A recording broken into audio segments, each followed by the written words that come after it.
Assalamualaikum warahmatullahi wabarakatuh. Waalaikumsalam warahmatullahi wabarakatuh. Alhamdulillahirabbil alamin wa bihi nasta'in ala umuri waddin.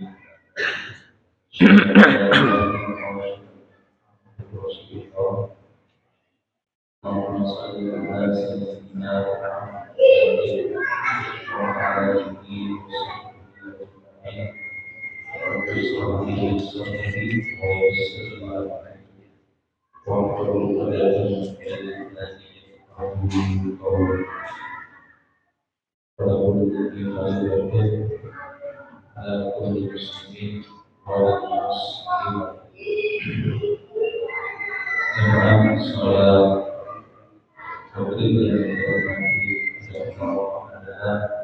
pada kesempatan ini seperti biasa alam Sabtu bersama kita sekalian haji akan juga imam dan bahasan kita sudah tahu. Selamat salam semoga kita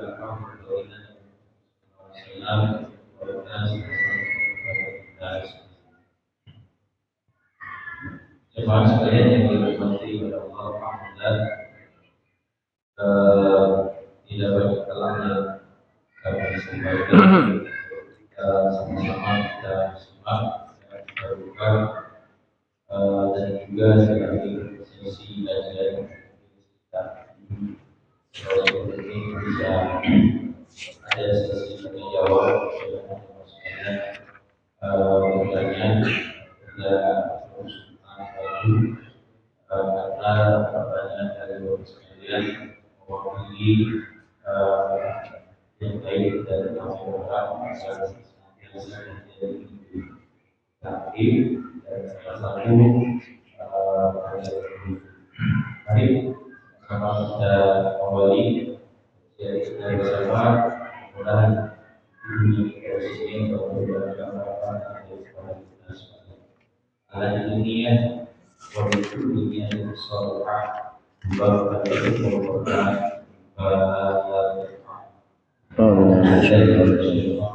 Bismillahirrahmanirrahim. Alhamdulillahirabbil alamin. Iyyaka na'budu wa iyyaka nasta'in. Shiratal ladzina an'amta 'alaihim ghairil maghdubi 'alaihim waladdallin.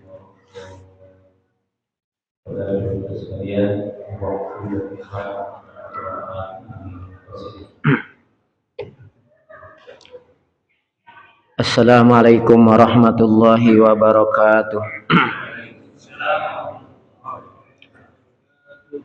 Alhamdulillah. Alhamdulillah wassalatu wassalamu ala Rasulillah Sayyidina Muhammad ibn Abdullah wa ala alihi wa sahbihi wa mawalah amma ba'du. Inna Allah wa malaikatahu yusalluna ala nabi ya ayyuhalladzina amanu sallu alaihi wa sallimu taslima. Allahumma salli wa sallim wa barik alaihi. Ya Rabbi bil Mustafa balligh maqasidana waghfir lana ma madha ya wasi'al karami.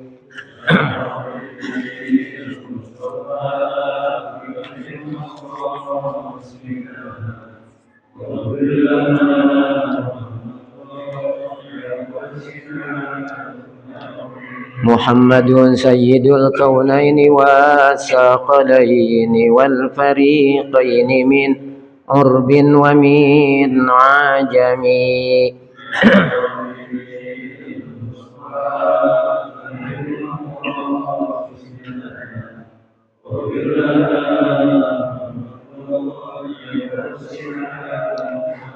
مولاي صل وسلم دائما أبدا على حبيبك خير الخلق كلهم.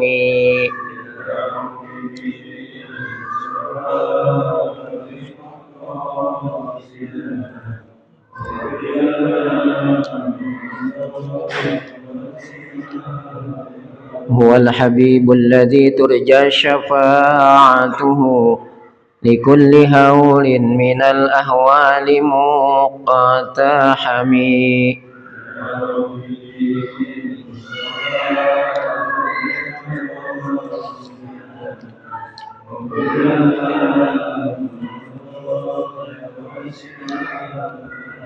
اللهم صل وسلم وبارك عليه وعلى آله. Bismillahirrahmanirrahim. Subhanaka la ilma lana illa ma 'allamtana innaka antal alimul hakim. Allahumma 'allimnil kitab wal hikmata wa 'allimnit ta'wil. Allahumma hdi qalbi wa tsabbit lisani. Allahumma iftah 'alaina hikmataka wa anshur 'alaina min khazaini rahmatika ya arhamar rahimin. Allahumma nawwir qulubana bi nuri hidayatika kama nawwartal arda bi nuri syamsika abadan abada bi rahmatika ya arhamar rahimin. Allahumma rzuqna fathan wa fahman fil qur'anil azim nuran nahtadi bihi ila siratil mustaqim. Rabbi shrah li sadri wa yassir li amri wahlul 'uqdatam min lisani yafqahu qawli. Qala al muallif rahimahullah wa nafa'ana bi ulumi amin. Faslun wa min ma'asil aini an-nadhru ila an-nisa'il ajnabiyati wa kadza nadhruhunna ilaihim wa nadhrul awrati fa yahrumu nadhrur rajuli ila syai'in min badanil mar'ati al-ajnabiyati ghairil halilati wa yahrumu 'alaiha kashfu syai'in min badaniha bihadrati man yahrumu nadhruhu ilaiha. Ya, sama-sama kita hormati Ketua DKM dan segenap pengurus Masjid Jami Ulia Al-Masyiri. Yang sama-sama kita muliakan guru kita, orang tua kita, Bapak Ustadz Jamil Ali, guru kita Akhinul Kiram Ustadz Suryana, guru kita Akhinul Kiram Ustadz Nurhuda Ahmad, para sesepuh, para orang tua, bil khusus Bapak Puji, serta jamaah sekalian, jamaah Masjid Ulia Al-Masyiri. Alhamdulillah malam ini kembali kita bisa hadir di Masjid Jami Ulia Al-Masyiri dalam rangka kita menunaikan kewajiban kita sebagai seorang muslim, yaitu menunaikan ibadat salat maghrib yang alhamdulillah kita kerjakan dengan berjamaah, dan kita lanjutkan dengan menunaikan kewajiban kita juga, yaitu talabul ilmi, menuntut ilmu. Malam ini kita ta'lim, mempelajari ilmu agamanya Allah Subhanahu wa taala. Mudah-mudahan Allah berikan kepada kita ilmu yang barokah, bermanfaat. Allah mudahkan segala urusan kita, Allah lapangkan rezeki kita, Allah hindarkan kita dan keluarga kita dari segala bala dan musibah. Yang sudah pada meninggal dunia daripada orang-orang tua kita, keluarga kita, saudara-saudara kita, guru-guru kita, mudah-mudahan mereka senantiasa mendapatkan curahan rahmat dan maghfirah dari Allah dalam kuburnya, dijadikan kuburnya raudhah min riyadil jannah. Yang pada sakit, yang pada kurang sehat, mudah-mudahan diangkat penyakitnya, dikembalikan kepada kesehatannya dengan kesehatan yang sempurna, dengan kesehatan yang tidak meninggalkan bekas penyakit sedikit pun. Ala hadhihin niyat wa ala kulli niyatin salihah wa li ijabati maqsudin jalibatan li kulli khair dafiatan an kulli syarr lana wa li ahli qarabatin wa li jamil muslimin wa ila hadratin nabi. Al-Fatihah. A'udzu billahi minasyaitonir rajim. Bismillahirrahmanirrahim. Alhamdulillahirabbil alamin arrahmanir rahim maliki yaumiddin. Iyyaka na'budu wa iyyaka nasta'in ihdinas siratal mustaqim siratal ladzina an'amta 'alaihim ghairil maghdubi 'alaihim waladdallin. Amin.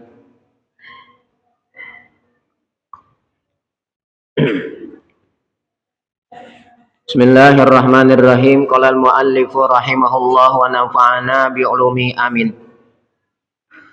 Faslun, ini suatu pasal.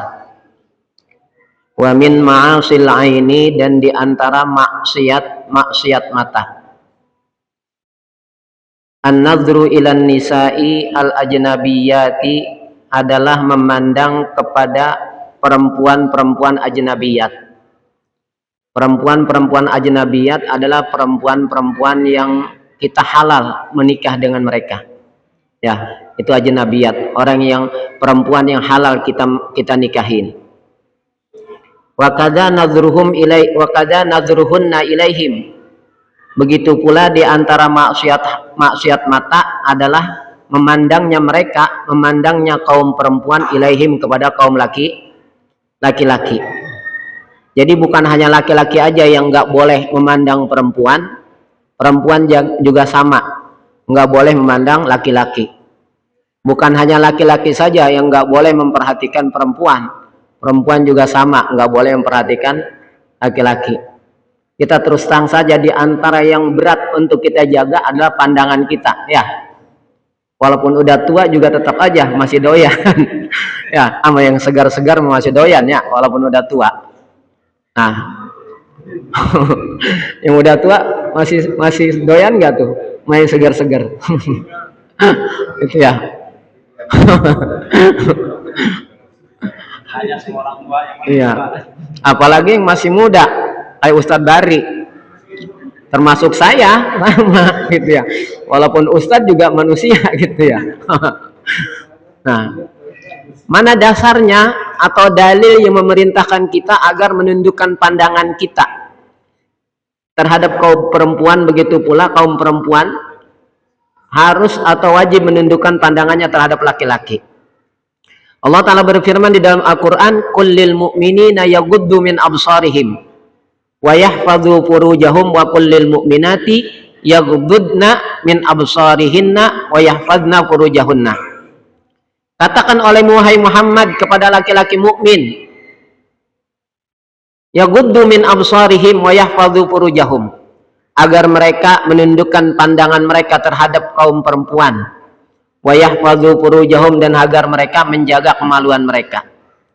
Wa kullil mu'minati, dan katakanlah olehmu wahai Muhammad kepada wanita-wanita mukminat, yaghuddna min absarihinna wa yahfadna furujahunna, agar mereka menahan pandangan mereka terhadap laki-laki, wa yahfadna furujahunna, dan agar mereka menjaga kemaluan mereka. Tuh. Kenapa? Karena ini banyak sampai terjatuh kepada perbuatan maksiat yang besar, perbuatan fahisyah, yaitu perzinahan, atau bahkan kalau istilahnya melakukan tindakan pelecehan seksual, bahkan sampai memperkosa. Awalnya itu berawal dari pandangan asalnya. Maka ada sampai begini di dalam makalah Arab, tahapan-tahapan demi tahapan itu, sampai kemudian sampai terjadi kepada suatu perbuatan yang benar-benar keji dilakukan.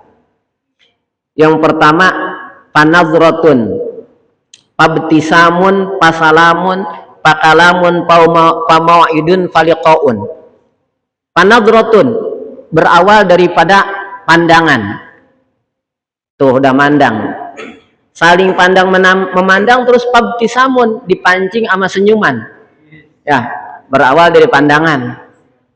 Udah saling mandang memandang, dipancing sama senyuman.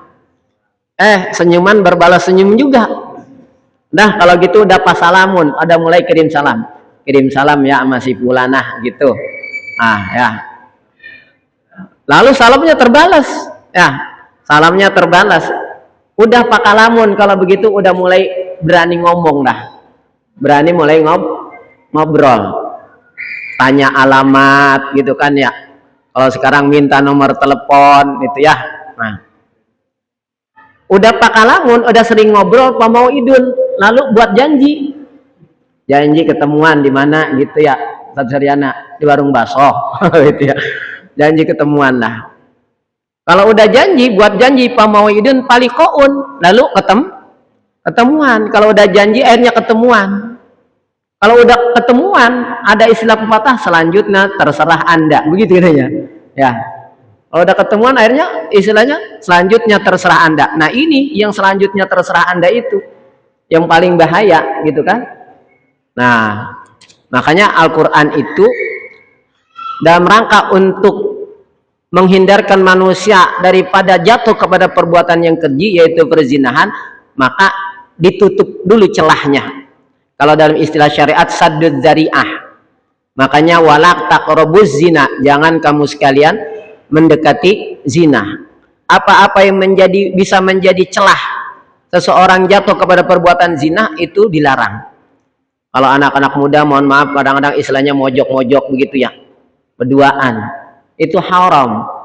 Agama itu melarangnya merupakan dari bentuk sadduz dzari'ah, menutup celah jalan yang bisa menjatuhkan manusia kepada hal yang dilarang oleh Allah Subhanahu wa ta'ala.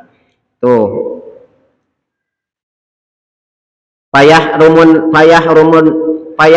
nadrul rajuli ila syai'in wa nadrul aurati, dan memandang aurat. Selanjutnya maksiat di antara maksiat mata adalah wa nadrul aurati, memandang aurat.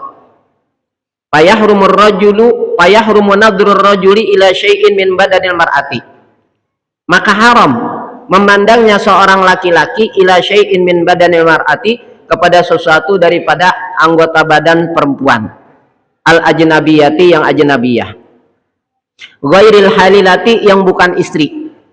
Al-Quran itu mengistilahkan istri itu dengan halilah. Jadi istri itu bukan mahram, Pak. Kadang ada orang kok kita sama istri kita sendiri batal, kan istri mahram. Ya, istri bukan mahram. Yang namanya mahram itu adalah perempuan yang haram untuk kita nikahin. Kok itu jadi istri kita kalau dia hak mahram? Ya, nah, mahram di dalam Al-Quran disebutin 14. Perempuan yang haram dinikahi, mahram dalam Al-Quran disebutkan 14. Dirinci nanti di dalam hadis menjadi 19. Ya, di Al-Quran disebutkan 14 mahram, perempuan yang haram dinikahi. Ditafsir, dirinci dalam hadis nanti jadi 19. Nah, dari sisi kekuatan mahram terbagi dua, ada mahram alat ta'bid dan mahram ghair ta'bid. Mahram selama-lamanya mahram. Yang kedua ada mahram ghair ta'bid. Mahram tidak selama-lamanya, suatu saat jadi halal. Dari sisi sababnya keharaman itu 3. 1, mahram bin nasab. Ada perempuan yang haram dinikahi karena ada pertalian nasab. Yang kedua, mahram bir rodok. Ada perempuan yang haram dinikahi karena ada pertalian susuan. Yang ketiga, mahram bil musaharah. Ada perempuan yang haram dinikahi karena ada pertalian pernikahan. Tuh, sababnya itu 3. Mahram bin nasab, mahram bir rodok, dan mahram bil musaharah. Di Al-Quran disebutkan seperti itu. Nah, mengenai aurat nih, mengenai aurat itu kan ma yajibu satruhu min jismil insan. Itu sesuatu yang wajib ditutup dari anggota badan manusia. Manusia itu aurat namanya. Atau ma yahrumu nadruhu min badanil insan. Apa yang haram dilihat daripada anggota badan manusia itu aurat. Nah, dalam hal masalah aurat, yang pertama, auratnya laki-laki dengan sesama laki-laki. Jangan dikira sesama laki-laki ini tidak ada batasan aurat, Pak. Ya, kita harus tahu batasan aurat laki-laki dengan laki-laki. Yang kedua, auratul mar'ati ma'al mar'ati. Auratnya perempuan dengan sesama perempuan. Jangan dikira juga sama perempuan gak ada batasan aurat. Ada batasan auratnya. Yang ketiga, auratul rajuli ma'al mar'ati. Auratnya seorang laki-laki terhadap perempuan. Dan yang keempat sebaliknya, aurat perempuan terhadap laki-laki. Jadi aurat itu dibagi kepada 4 nih, Pak. Yang pertama, aurat laki-laki terhadap sesama laki-laki. Jangan dikira sesama laki-laki nggak ada batasan aurat. Yang kedua, auratnya perempuan terhadap sesama perempuan. Jangan dikira sesama perempuan itu nggak ada batasan aurat. Yang ketiga, aurat laki-laki terhadap perempuan. Yang keempat, sebaliknya, aurat perempuan terhadap laki-laki. Nah, yang pertama, aurat laki-laki terhadap laki-laki. Aurat laki-laki terhadap laki-laki itu antara pusar dengan lutut. Tuh, Pak. Paha itu termasuk aurat, Pak. Rasulullah bersabda kepada Sayyidina Ali radhiyallahu anhu. Kata Rasulullah, "Ghatti fakhidaka fa innal fakhida auratun." Tutup pahamu karena paha itu aurat, kata Rasulullah. Ya. Jadi batasan aurat antara laki-laki dengan sesama laki-laki yaitu antara pusar dengan lutut. Enggak boleh, mohon maaf, antara laki-laki dengan laki-laki istilahnya cuma pakai celana dalam doangan. Ya, enggak boleh, dosa itu. Karena aurat laki-laki sama laki-laki yaitu antara pusar dengan apa? Dengan lutut. Ini sebagaimana hadis yang diriwayatkan oleh Imam Abu Dawud dan Imam At-Tirmidzi dari Sayyidina Ali radhiyallahu anhu, annahu qala, bahwasanya berkata, jalasa Rasulullah sallallahu alaihi wasallam, jalasa Rasulullah sallallahu alaihi wasallam indana wa fakhidi makshufatun faqala ama alimta annal fakhida auratun. Hadis ini diriwayatkan dari Jarhad al-Aslami. Jarhad al-Aslami ini termasuk salah seorang dari sahabat kalangan ashabus suffah, kalangan sahabat yang tinggal di emperan masjid. Itu kata Jarhad al-Aslami, ia berkata, jalasa Rasulullah SAW indana. Rasulullah SAW duduk di sisi kami, duduk di dekat kami. Wa fakhidi makshufatun, dan paha saya terbuka, kata Jarhad al-Aslami. Paha saya terbuka. Faqala, lalu Rasul bersabda, ama alimta annal fakhida auratun. Tidak tahukah engkau bahwasanya paha itu adalah aurat?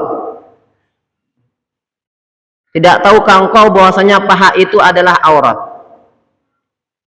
Begitu pula Rasulullah sallallahu alaihi wasallam bersabda kepada Sayyidina Ali radhiyallahu anhu. Hadis yang diriwayatkan oleh Imam Abu Dawud. Rasul bersabda kepada Sayyidina Ali, la tubriz fakhidaka. Jangan engkau tampakkan pahamu. Jangan engkau tampakkan pahamu. Nah, ini mohon maaf, kadang-kadang main bola paha kemana gitu. Ya, main bola itu paha kemana-mana tuh. Ya. Nah, dalam hadis yang lain, hadis yang diriwayatkan oleh Imam At-Tirmidzi, Rasulullah SAW bersabda, la tubriz fakhidaka wala tanzur ila fakhidi hayyin wala mayyitin. Kata Rasulullah, la tubriz fakhidaka, jangan engkau tampakkan pahamu, jangan engkau perlihatkan pahamu, wala tanzur ila fakhidi hayyin wala mayyitin, dan jangan engkau memandang kepada pahanya orang yang hidup maupun kepada pahanya orang yang sudah mati. Makanya orang yang sudah mati juga auratnya tutup tuh. Kalau kayak dipandiin juga jangan, bahasa kita, ngablak. Ya, tutup tuh waktu saat mandikan dengan kain panjang. Tuh kata Rasulullah, wala tanzur ila fakhidi hayyin wala mayyitin. Dan jangan engkau melihat kepada pahanya orang yang masih hidup ataupun kepada pahanya orang yang sudah mati. Bahkan Rasulullah Shallallahu Alaihi Wasallam melarang seseorang telanjang bulat membuka seluruh auratnya sekalipun tidak ada bersamanya orang lain. Ya, Rasulullah SAW bersabda di dalam hadis yang diriwayatkan oleh Imam At-Tirmidzi, iyyakum wat ta'arri fa inna ma'akum man la yufariqukum illa indal ghaiti wa hina yubdir rajulu ila ahlihi. Kata Rasulullah, iyyakum wat ta'arri. Jauhi oleh kamu kebiasaan telanjang bulat. Berarti telanjang bulat. Telanjang bundar. Ya. Jauhi oleh kamu kebiasaan telanjang bulat. Mentang-mentang di kamar nggak ada siapa.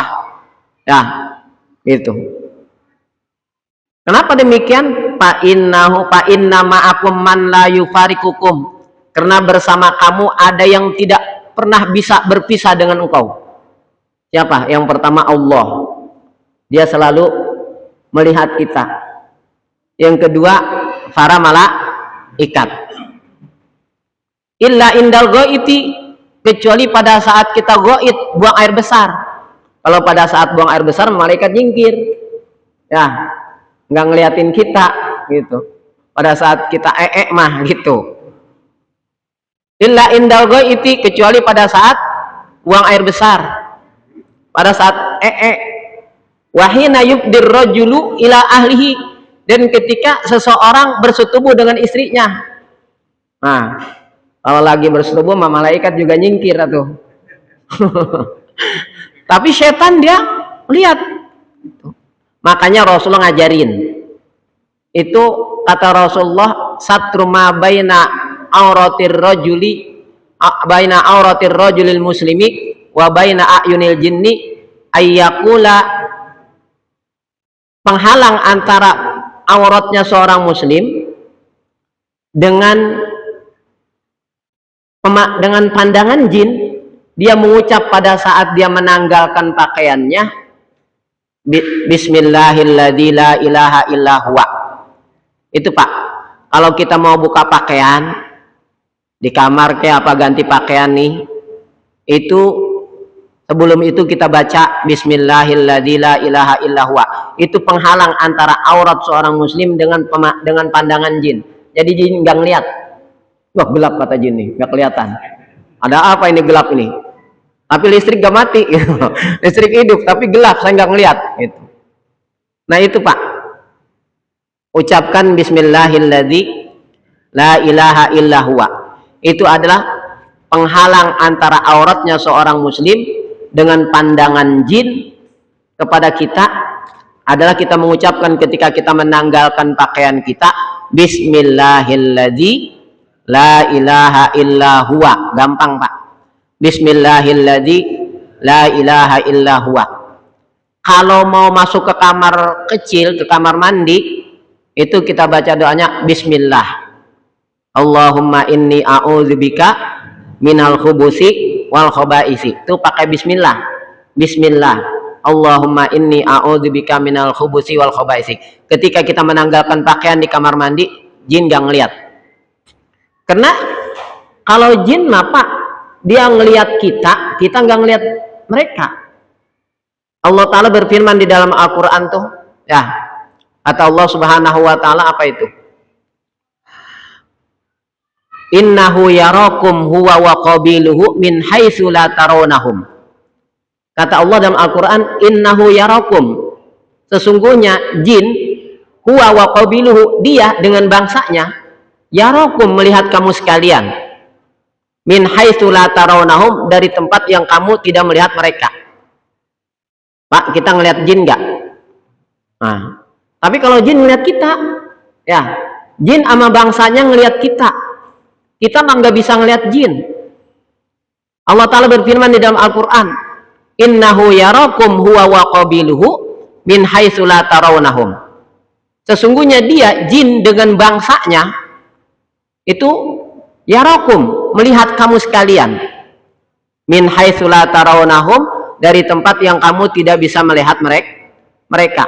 Allah jadikan penghalang tuh antara kita dengan alam jin. Hikmahnya yang besar Pak.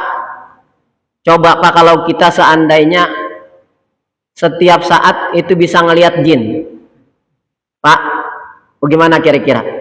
Bisa hidup tenang gak kita? Gak akan bakal bisa hidup tenang Pak.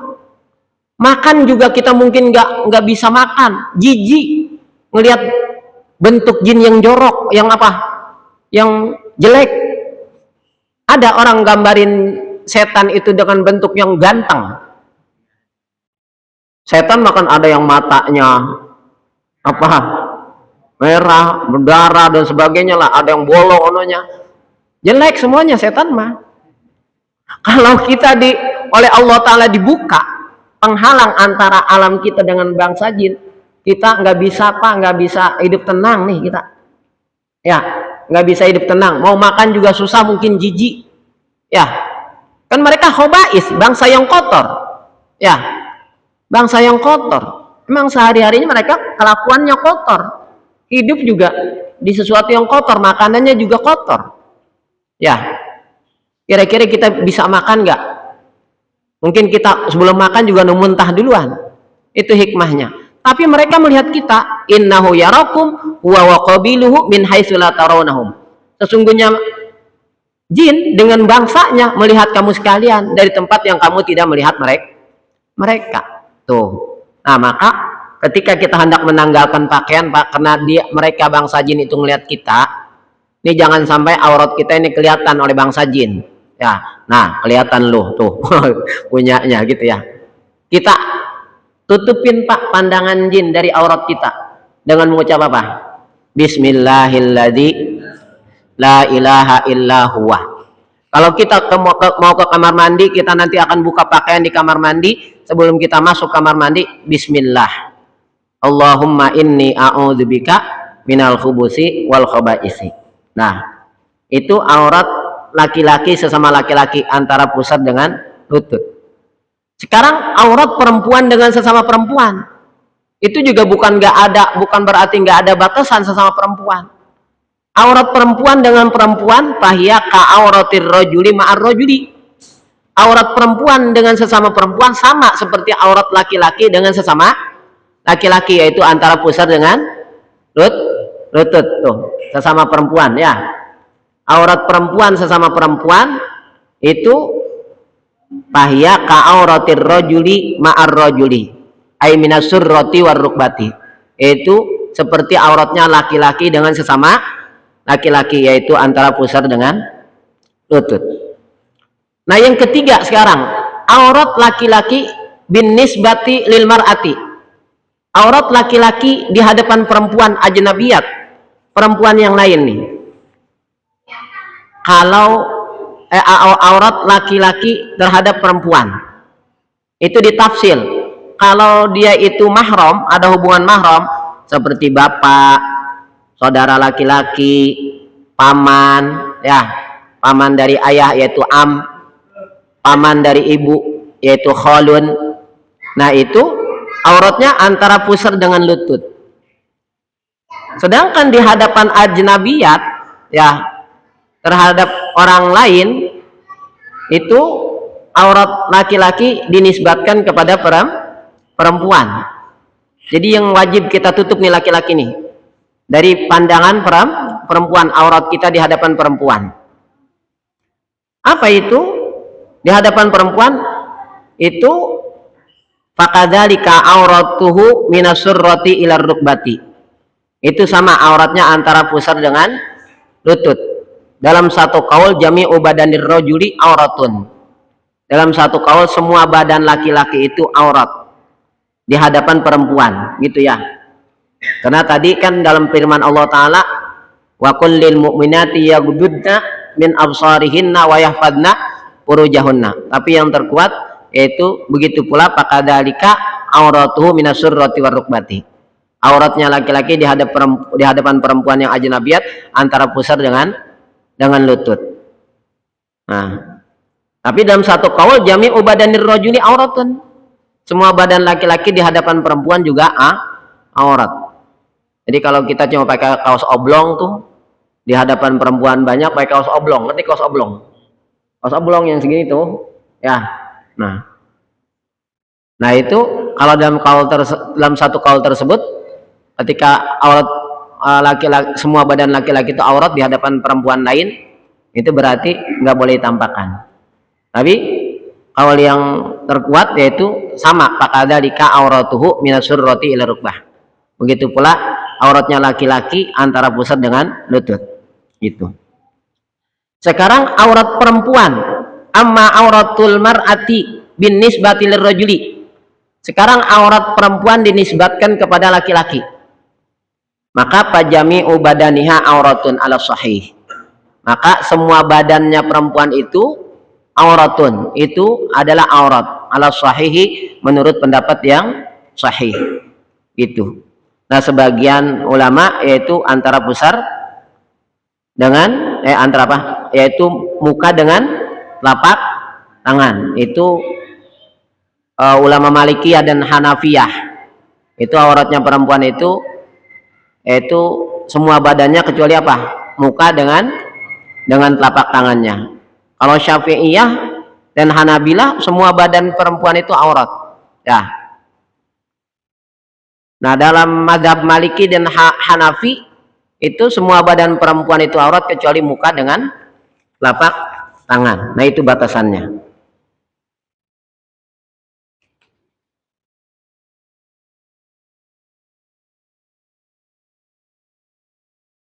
Wa yahrumu alaihi wa alaiha, dan haram atasnya, atas laki-laki, wa alaiha, dan atas perempuan.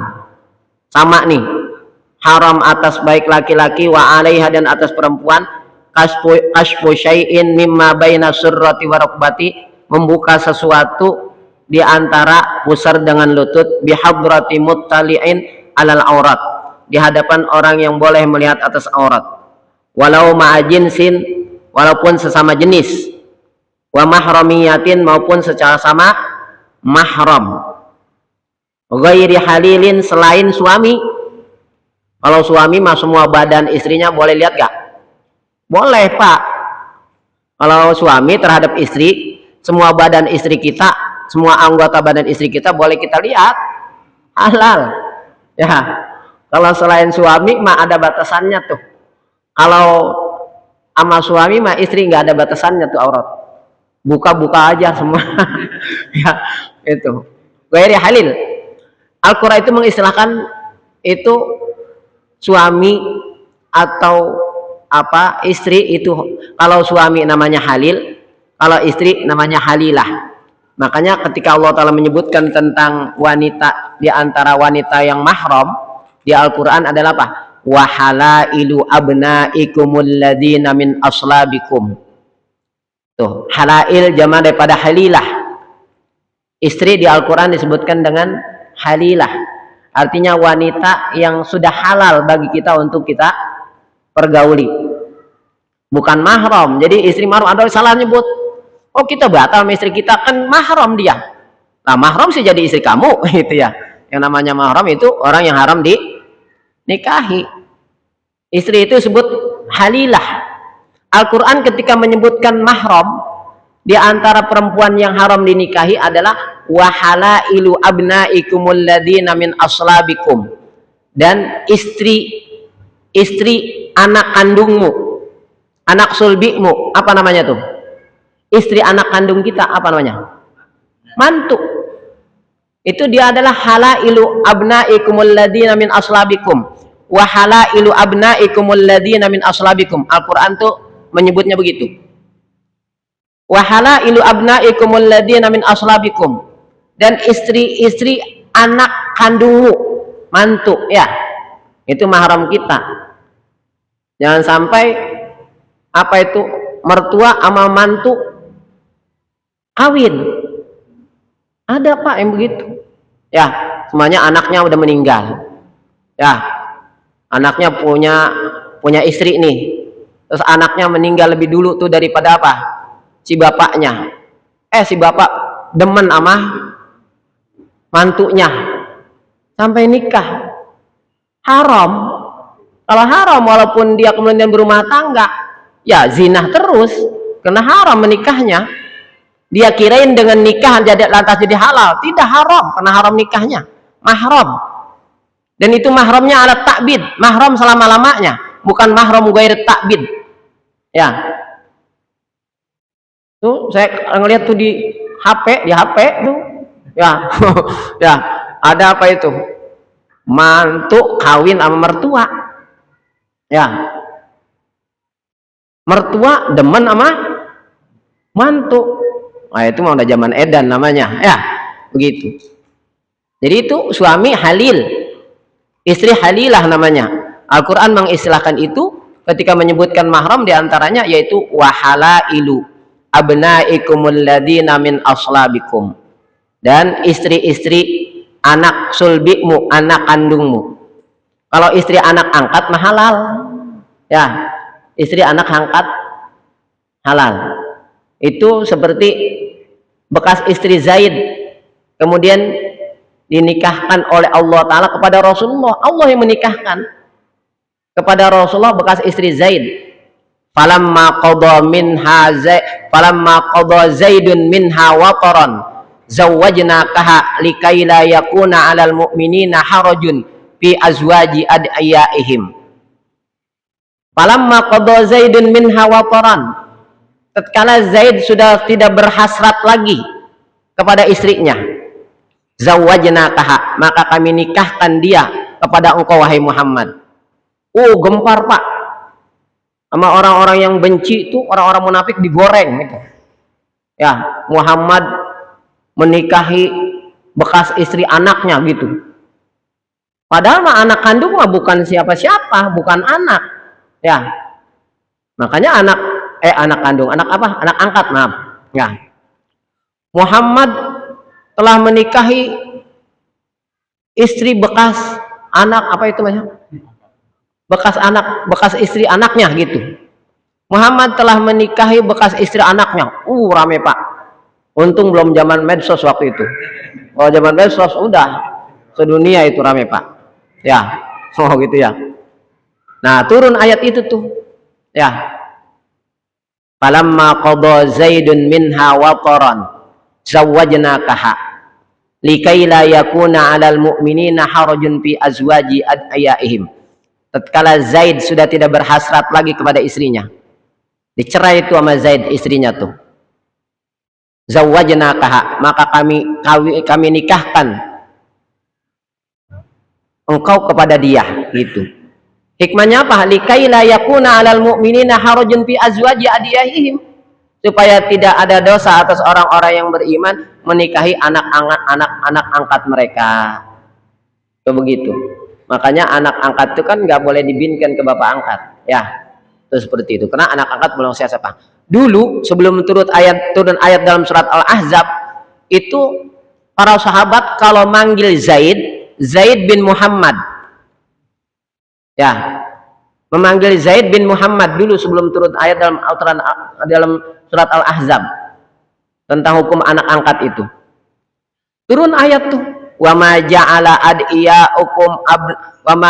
adiyaukum abnaukum ud'uhum li abaihim huwa aqsatu indallah.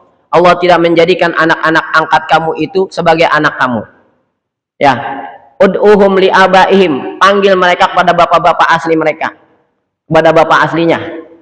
Huwa aqsatu indallah, itu yang lebih adil di sisi Allah. Fa illam ta'lamu aba'ahum fa ikhwanukum fid din. Kalau kamu tidak tahu siapa bapak mereka, kata kita nemuin anak dalam kardus, ya, nemuin anak tuh di semak-semak, kita nggak tahu anak siapa kan. Nah, itu fa ikhwanukum fid din wa mawalikum, itu sebagai saudara kamu seagama, yang kamu urus sebagai kebaikan kamu terhadap saudara kamu seagama. Jangan lantas diakuin anak kita gitu ya. Itu seperti itu. Nah, itu namanya halilah ya. Kalau istri itu namanya halilah, suami namanya halil. Wa halailu abnaikumul ladina min aslabikum. Nah, itu tentang perempuan-perempuan yang haram dinikahi.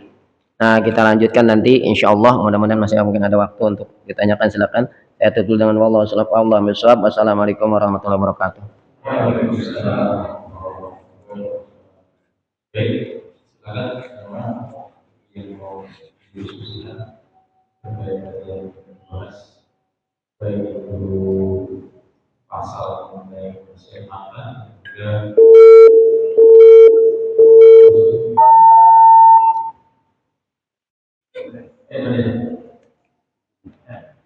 dulu Pak.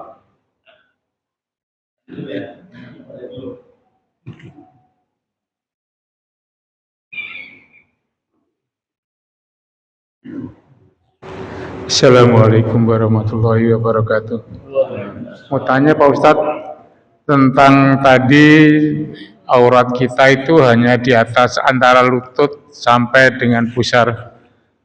Kalau kita hanya menutupi pusar sampai lutut atau sampai di bawah lutut lah begitu, tidak pakai baju, itu sholat itu sah atau tidak?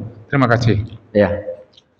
Kan dalam fikih aurat laki-laki di dalam sholat antara pusar dengan lutut. Betul, Ya. betul, ya. Antara pusar dengan lutut. Jadi kalau udah pusar kita tertutup, lutut kita tertutup, sah. Itu bicara masalah hukum sah. Tapi masalah adab lain lagi. Masalah adab lain lagi. Masa kita sholat menghadap Allah Ta'ala dengan seperti itu? Allah Ta'ala perintahkan dalam Al-Quran, khudzu zinatakum inda kulli masjidin. Ambillah pakaian kamu yang terbaik. Zina itu kan perhiasan. Artinya pakaian kamu yang terbaik inda kulli masjidin ay inda kulli sholatin. Setiap kali hendak sholat, karena kita akan menghadap zat yang maha mulia. Mau menghadap orang pangkat aja, pejabat aja kita udah serapi-rapinya. Masa mau menghadap Allah cuman kita tutup dari ya pakai kolor doangan ya, dari pusar sampai lutut. Adabnya mana gitu ya. Nah, itu kalau dari sisi hukum sah, karena aurat laki-laki dalam sholat antara pusar dengan lutut sah. Kalau bicara sah, tapi sholat itu bukan hanya masalah hukum sah dan batalnya saja, tapi ada adab-adabnya kan ya, adab-adab dalam sholat. Maka dari sisi adab kata Allah, khudzu zinatakum inda kulli masjidin. Ambil pakaian kamu yang terbaik inda kulli masjidin ay inda kulli sholatin. Setiap kali kamu hendak mengerjakan sholat, karena kita akan menghadap zat yang maha indah ya. Maka pakaian kita juga yang sebaik-baiknya. Kita akan menghadap zat yang maha baik, yang maha indah, maka pakailah pakaian yang sebaik-baiknya gitu. Nah, jangan pakai sholat pakai kaos tulisannya kapal api lagi belakangnya. Sedangkan sholat zuhur ya, Pak Ustadz Suryana biasa ngopi zuhur, belum ngopi kebetulan terburu-buru ke masjid. Nah, sholat di depannya ada orang pakai kaos kapal api, langsung dia puyang urusannya. Waduh, pantas saya puyang, saya belum ngopi. Di depan ada tulisan apa? Orang pakai kaos kapal api gitu ya. Allah alam bisawab. Baik, itu Pak D sudah dijawab terkait dengan pertanyaan Pak D. Tapi biasanya memang itu di kampung-kampung Ustaz, pas lagi di sawah mungkin ya, jadi darurat. Bisa itu di apa, mungkin dia pas lupa nggak bawa baju, terus dia cuma bawa sarung kan nggak bisa sampai atas, ini dia sampai sini jadi mungkin itu pas ada di sana sah saya ya. Itu kan lain hal lagi ya, karena lil hajat, karena untuk suatu hajat dia mesti tutupi aurat. Apa yang ada yang dia bisa gunakan dari pakaiannya untuk menutupi aurat, ya tutupi. Baik. Ya, Siap. Cuman kain doangannya segitu, ya pakai. Yang penting dia bisa menutupi auratnya gitu. Ustaz, sekali lagi. Salam. Ini kadang-kadang ya, dulu waktu masuk ke kita lihat orang kadang-kadang satu keluarga itu kakak, emaknya itu anak itu banyak orang itu terutama mandi bareng-bareng kayak kambing gitu. Gimana ya? Ya, tadi kan sudah jelas batasan aurat antara laki-laki dengan laki-laki, antara perempuan dengan perempuan gitu ya. Nah, walaupun dia terhadap laki-laki juga itu yang masih ada masuk juga ya. Iya gitu ya, sama. Walaupun itu dia ada mahram, hubungan mahram gitu ya. Nggak boleh Tad, itu kayak ini dong, itu gimana itu kalau Ada satu gitu Iya. kadang-kadang gitu ya, nggak boleh gitu ya. Tadi ngapain lo? Mandi ini cuma gitu terus gitu. Nggak ada yang gitu. Orang ini bisa biasanya gitu ya dibiar manjang. ya. Ya, cukup ya Isa. Itu ya Ustaz. Ya. Baik, terima kasih. Jadi ada apa, kalau mandi bareng-bareng tuh baik itu laki-laki dengan laki-laki, perempuan dengan perempuan, betul ya apa yang disampaikan Ustadz Jamil tadi, kita mendapati itu, bahkan kita juga mungkin pelaku mandi dengan teman-teman di apa, ya begitulah ya, jadi sama-sama ngelihatnya apa namanya, jadi bahan bercandaan gitu ya. Karena kita terus apa namanya ikut kajian, dapat informasi, dapat ilmu dari hasil kajian, dan mudah-mudahan itu bisa menambah pemahaman kita sekalian. Dan jangan lupa, mudah-mudahan terus kita istiqomah ngaji dengan guru kita, dengan dibimbing terus, dan juga diskusi terus, atau untuk senantiasa kajian itu lebih interaktif. Terima kasih kepada yang bertanya, Pak D dan Ustaz Jamil, sudah mewakili kita sekalian. Karena waktu sudah masuk, kita akhiri kajian kita dengan baca hamdalah dan doa kepada majelis. Alhamdulillahirabbil alamin. Subhanakallahumma wa bihamdika asyhadu an la ilaha illa anta astaghfiruka wa atubu ilaik. Assalamualaikum warahmatullahi wabarakatuh.